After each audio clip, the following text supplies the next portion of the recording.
On va lire dans Marc chapitre 11, au verset 7 à 11.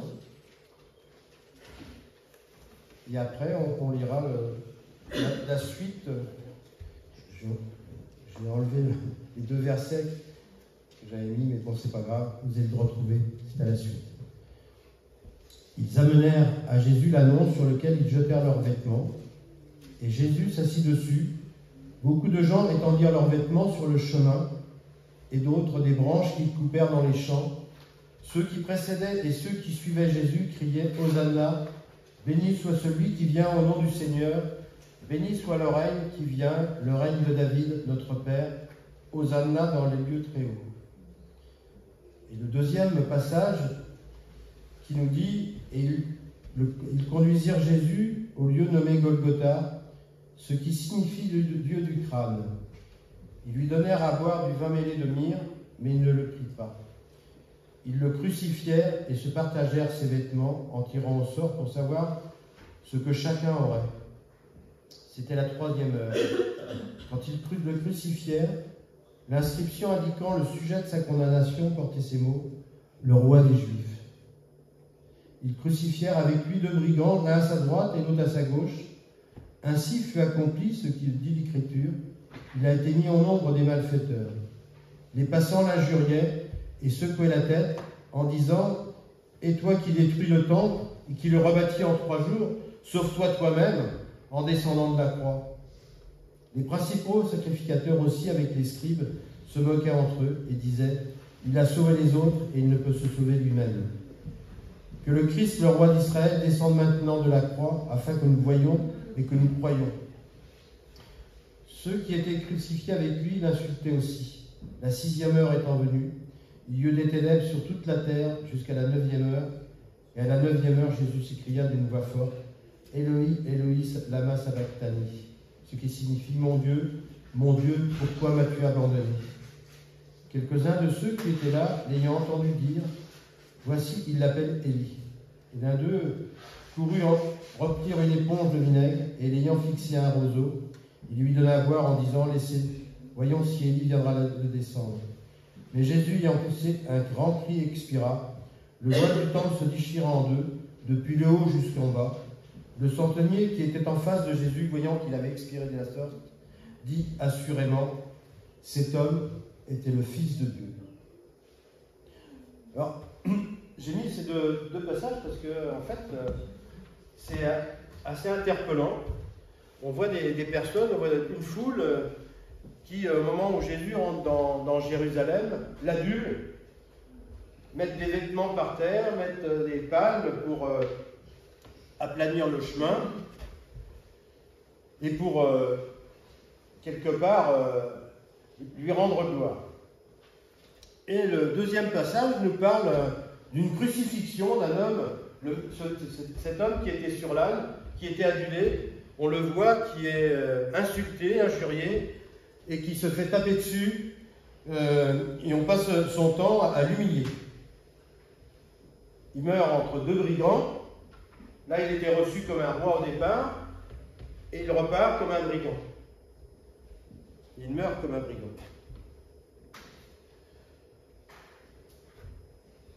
Le Seigneur est adulé au départ. La foule pense que le jour de leur libération est arrivé. Le roi libérateur promis arrive et vient pour expulser l'armée romaine. Enfin, le peuple juif va pouvoir reprendre sa destinée en main. Lui qui a tué des prophètes, qui a fait sa volonté, qui avait demandé un roi, Saül, pour le guider. Il veut mettre un homme à la place des Romains comme roi. Mais, à la fin, comme on l'a vu, la foule, elle impose la sentence de mort. Qu'est-ce qui s'est passé? Est-ce que, peut-être nous, dans notre vie, on a été pareil, on a adulé le Seigneur, on a fait tout au départ pour adorer notre Dieu, on s'est tourné vers lui, et peut-être qu'il y a forcément des chrétiens qui se sont éloignés, plus ou moins loin, mais est-ce que, à l'heure d'aujourd'hui, est-ce que nous prenons encore des palmes pour aplanir le chemin du Seigneur? Est-ce que nous déposons des vêtements? Ou alors sommes-nous avec la foule en train de dire, à la limite, je ne sais même plus qui c'est Jésus. Ou peut-être, je ne crois plus en lui, hors de moi.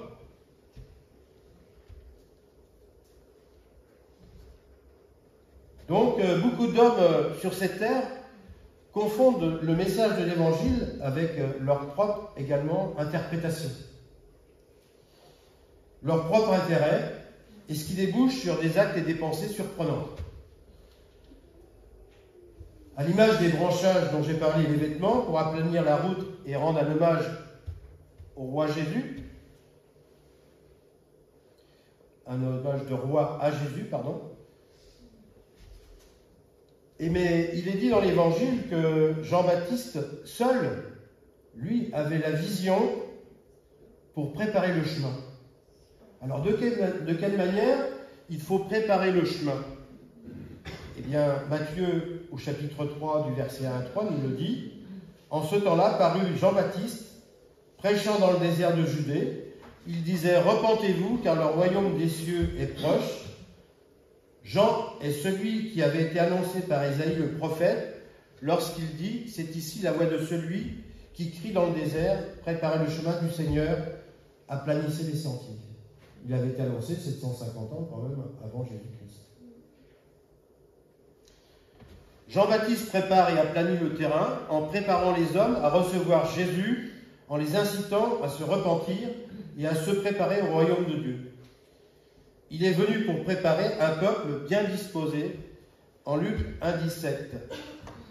Il marchera devant Dieu avec l'esprit à puissance d'Élie, pour ramener les cœurs des pères vers les enfants et les rebelles à la sagesse des justes, afin de préparer au Seigneur un peuple bien disposé. Et en Luc 1, versets 76-79, qui parle de Jean-Baptiste, « Et toi, petit enfant, tu seras appelé prophète du Très-Haut, car tu marcheras devant la face du Seigneur pour préparer ses voies afin de donner à ton peuple la connaissance du salut par le pardon de ses péchés, grâce aux entrailles de la miséricorde de notre Dieu, en vertu de laquelle le soleil levant nous a visités d'en haut, pour éclairer ceux qui sont assis dans les ténèbres et dans l'ombre de la mort, pour diriger nos pas dans les chemins de la paix. » Le verset en Luc 1,17 nous parle de préparer un peuple bien disposé. Sommes-nous bien disposés? Est-ce que nous sommes encore bien disposés? Est-ce que nous faisons tout pour être bien disposés? Quand je dis nous, je m'inclus, mais en premier. Thierry, es-tu encore bien disposé? Sommes-nous fidèles à l'engagement que nous avons pris lors de notre baptême? Notre vie est-elle en accord avec la parole et l'Esprit de Dieu? Est-ce que les personnes qui nous voient peuvent-elles voir en nous un chrétien engagé? Je vous laisse regarder ce que veut dire engagé dans la parole de Dieu et dans le dictionnaire.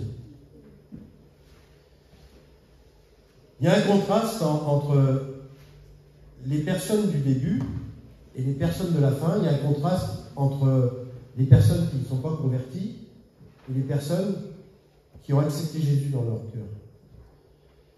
Il y a la différence, c'est l'homme naturel et l'homme spirituel. L'homme naturel est dirigé par ses propres et simples instincts naturels. Vous pouvez le lire en 2 Pierre 2,12. Il est non spirituel. Il n'a pas l'esprit. Et donc, il est sous la domination de Satan. Vous le lirez en Actes chapitre 26, au verset 18. Il est esclave du corps et de ses passions. Il appartient au monde et rejette les voies droites de l'esprit. Il est incapable de comprendre Dieu ni ses voies. L'homme naturel s'appuie sur ses émotions et ses raisonnements. Lui, l'homme spirituel, en contraste, c'est un homme régénéré. C'est celui qui a l'esprit. Cette personne, elle est spirituellement éclairée, elle est passée des ténèbres à la lumière, elle pense selon Dieu et vit par l'Esprit de Dieu. Romains, chapitre 8, versets 4 à 17. Et Galates, chapitre 5, versets 16 à 26. Cette personne, elle croit en Jésus-Christ et cherche à suivre l'Esprit qui est en lui. Ces personnes résistent au désir sensuel et à la domination du péché. Romains, chapitre 8, versets 13 et 14. Et en 1 Corinthiens, chapitre 2, versets 14 à 16, il est dit « Mais l'homme animal ne reçoit pas les choses de l'Esprit de Dieu, car elles sont une folie pour lui, et il ne peut les connaître, parce que c'est spirituellement qu'on en juge. L'homme spirituel, au contraire, juge de tout, et il n'est lui-même jugé par personne, car qui a connu les pensées du Seigneur pour l'instruire? Or nous avons la pensée de Christ. » Alors comment on reconnaît un chrétien engagé? En 1 Thessaloniciens chapitre 4 verset 1, il est dit « Au reste, frères, puisque vous avez appris de nous comment vous devez vous conduire et plaire à Dieu, et que c'est là ce que vous faites, nous vous prions et nous vous conjurons au nom du Seigneur Jésus-Christ de marcher à cet égard de progrès en progrès. Les croyants nés de nouveau ont reçu une nouvelle vie, et une nouvelle vie par l'Esprit. Mais ils conservent quand même leur nature pécheresse et ses mauvaises tendances. Donc, c'est un combat qui s'installe. Et la victoire de ce combat ne peut être obtenue que par le renoncement à soi-même, par la force et la puissance de l'Esprit qui nous aide à avancer de progrès en progrès, c'est-à-dire par la sanctification, par la mise à part. En Romains chapitre 8, au verset 13 et 14, il nous est dit « Si vous vivez selon la chair, vous mourrez. Et si par l'Esprit vous faites mourir les actions du corps, vous vivrez. Car tous ceux qui sont conduits par l'Esprit de Dieu sont fils de Dieu. » Les chrétiens ne fournissent pas tous l'effort nécessaire pour vaincre cette nature pécheresse. Paul lui-même fait cette remarque en 1 Corinthiens, chapitre 3, au verset 1 et 2, qui nous dit « Pour moi, frères, ce n'est pas comme à des hommes spirituels que j'ai pu vous parler, mais comme à des hommes charnels, comme à des enfants en Christ. Je vous ai donné du lait, non de la nourriture solide, car vous ne pouviez pas la supporter, et vous ne le pouvez pas même à présent, parce que vous êtes encore charnels. » Paul pointe les dangers qui guettent les chrétiens charnels. Ils risquent de s'éloigner de plus en plus, loin d'un attachement sincère et fervent au Seigneur Jésus, au Fils de Dieu. 2 Corinthiens 11, chapitre 11, verset 3 nous dit « Toutefois, de même que le serpent séduisit Ève par sa ruse, je crains que vos pensées ne se corrompent et ne se détournent de la simplicité à l'égard de Christ. » Dans les passages de Marc, les deux premiers passages, le début et la fin du message, et il y a des choses qui se sont passées et on voit que Judas est l'exemple d'une personne qui a suivi Jésus, qui a participé à toute la campagne de Jésus, et pourtant il l'a trahi.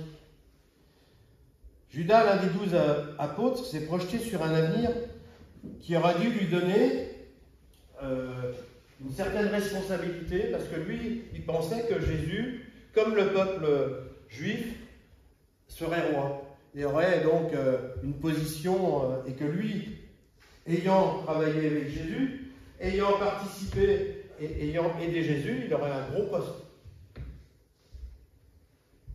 Mais il se rend compte à un moment que ce gros poste, il ne l'aura pas, parce que Jésus, il n'est pas venu pour ça, en fait. Il n'est pas venu pour prendre la royauté. Alors pour ça, il trahit Jésus, il va voir les sacrificateurs, les responsables juifs, et il demande de l'argent. Il va avoir cet argent. Mais en fait, on n'est pas devenu chrétien, on n'est pas venu pour servir le Seigneur, pour avoir un grand poste, pour être mis en évidence, pour être sur une estrade. On n'est pas chrétien pour dire, moi, je vais me convertir parce que tu vois, je sais pas, jouer de la guitare, ou alors je vais chanter, ou je vais prêcher, puis je vais donner la parole aux autres, ils vont tout comprendre. Ah non. Que le Seigneur, et que je fasse bien attention, et que tous ceux qui prêchent ou qui ont des responsabilités dans l'Église fassent très attention, parce qu'on n'est rien de plus que les autres.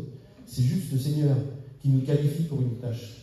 Et chacun dans sa tâche, quel que soit le lieu où le Seigneur nous met, accueillir, ou le ménage, et ainsi de suite, eh bien c'est une grâce de Dieu parce que ça nous permet de servir. Donc il est dit, Judas Iscariote, l'un des 12, alla vers les principaux sacrificateurs afin de leur livrer Jésus. Après l'avoir entendu, ils furent dans la joie et promirent de lui donner de l'argent. Et Judas cherchait une occasion favorable pour le livrer. Et en Marc 14, 21, il est dit, le Fils de l'homme s'en va selon qu'il est écrit de lui, mais malheur à l'homme par qui le Fils de l'homme est livré. Mieux vaudrait pour cet homme qu'il ne fût pas né.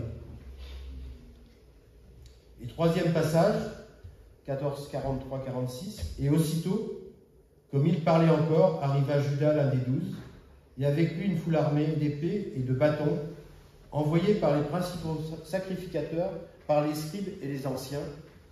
Celui qui le livrait leur avait donné ce signe, celui que je baiserai, c'est lui, saisissez-le et emmenez-le sûrement. Dès qu'il fut arrivé, il approcha de Jésus, disant « Rabbi », et il le baisa. Alors ces gens mirent la main sur Jésus et le saisirent. Alors la question, en lisant ces passages, est-ce que comme lui, je suis Jésus par bonne conscience? Est-ce que je suis Jésus pour avoir un poste enviable ou pour l'argent comme Judas? Et est-ce que nous finirons par le trahir comme Judas? La question également, c'est notre situation sur cette terre est-elle réellement en règle avec la parole?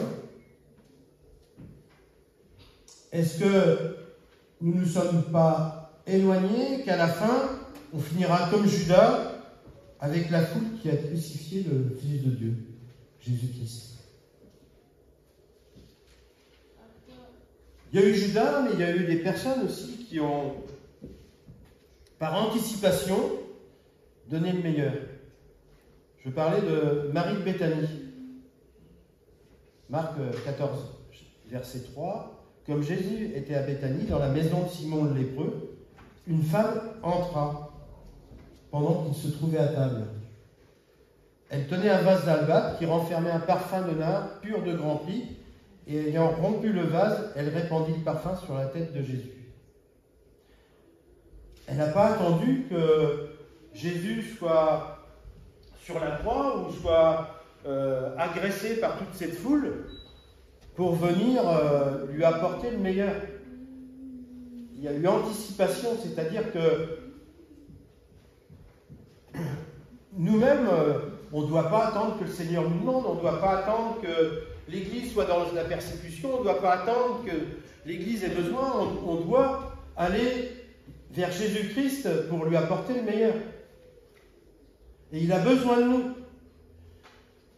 On ne peut pas se contenter de venir à l'église pour remplir une salle ou occuper un banc.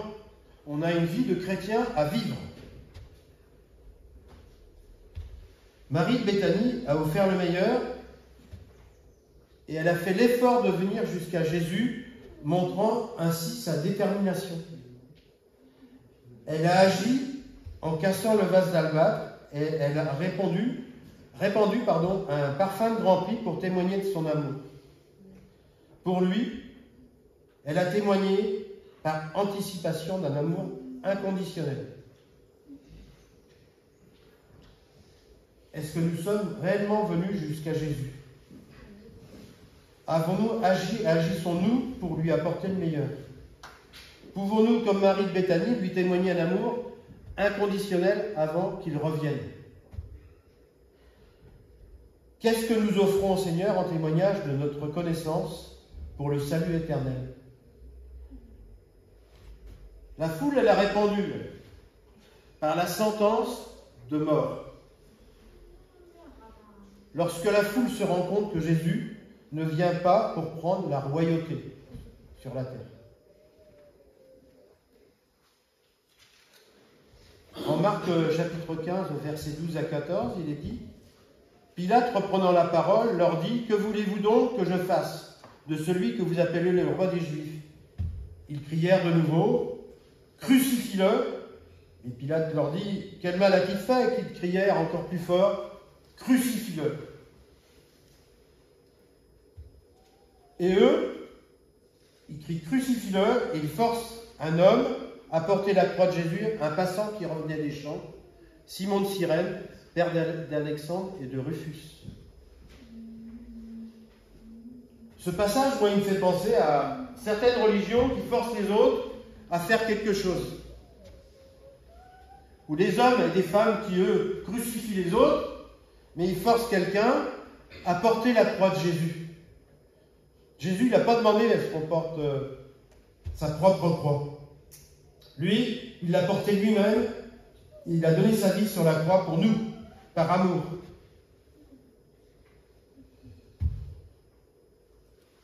Et donc, nous avons chacun, personnellement, indépendamment des autres, à prendre nos responsabilités. Le message divin nous laisse le choix de croire ou de ne pas croire. C'est à chacun d'accepter ou pas. C'est à chacun de porter sa croix. On ne se rend pas meilleur en montrant du doigt son frère ou sa soeur, ou quelqu'un de l'extérieur.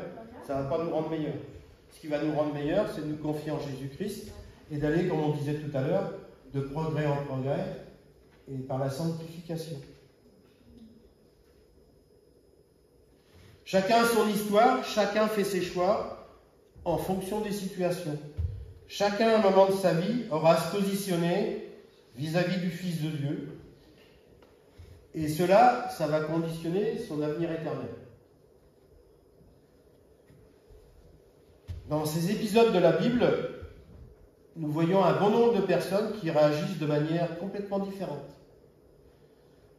On ne peut pas dire comment nous aurions nous-mêmes réagi, puisque c'était il y a 2000 ans. On ne pourrait pas dire comment on aurait réagi à ce moment particulier. Par contre, est-ce que nous savons aujourd'hui où nous en sommes avec notre Seigneur?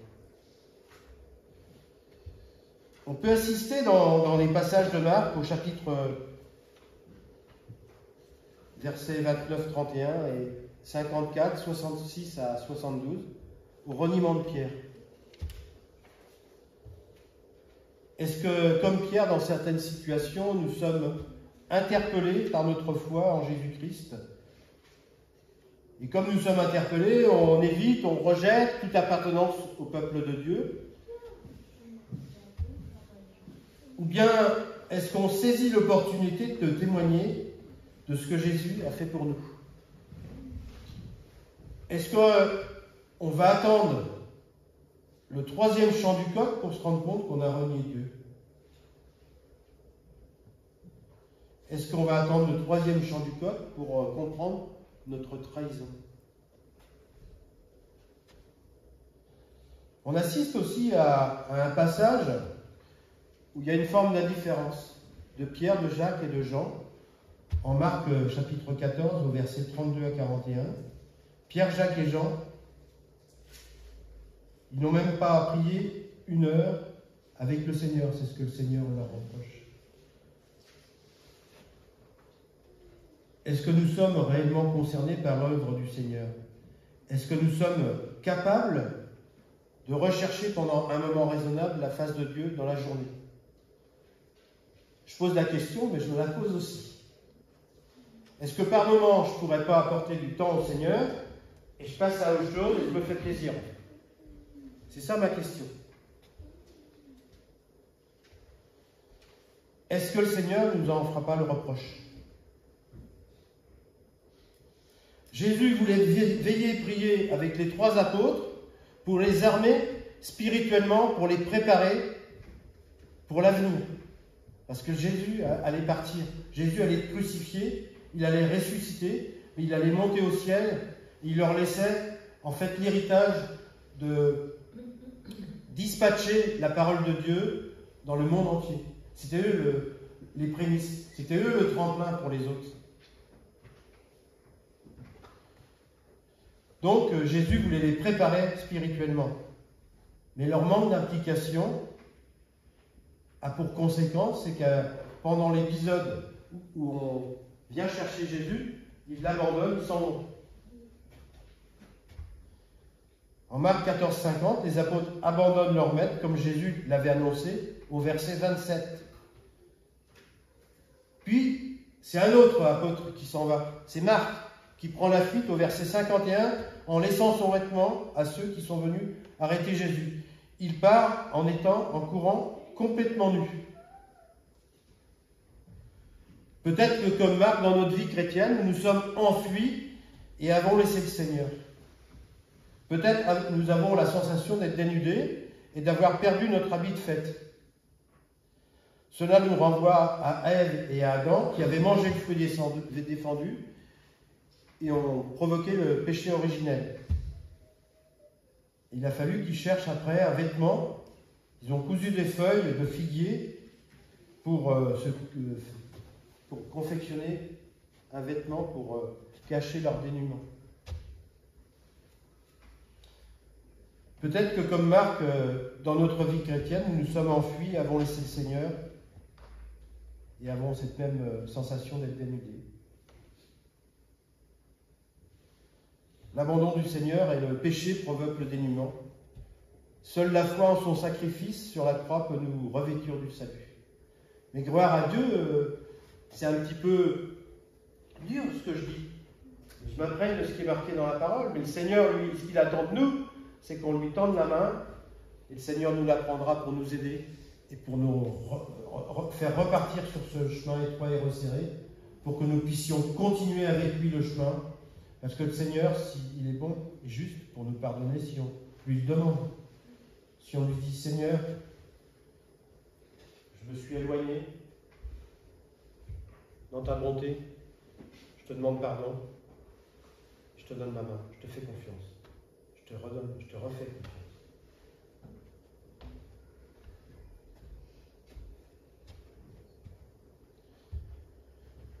En Apocalypse, chapitre 3, 17, il est dit « Parce que tu dis, je suis riche, je me suis enrichi, je n'ai besoin de rien. Et parce que tu ne sais pas que tu es malheureux, misérable, pauvre, aveugle et nu, je te conseille d'acheter de moi de l'or éprouvé par le feu, afin que tu deviennes riche, et des vêtements blancs, afin que tu sois vêtu et que la honte de ta nudité ne paraisse pas, et un collier pour oindre tes yeux, afin que tu vois. » La recherche de la richesse de ce monde n'est pas une fin en soi. Le raisonnement du monde nous dirige vers l'appauvrissement spirituel, l'aveuglement et la nudité spirituelle.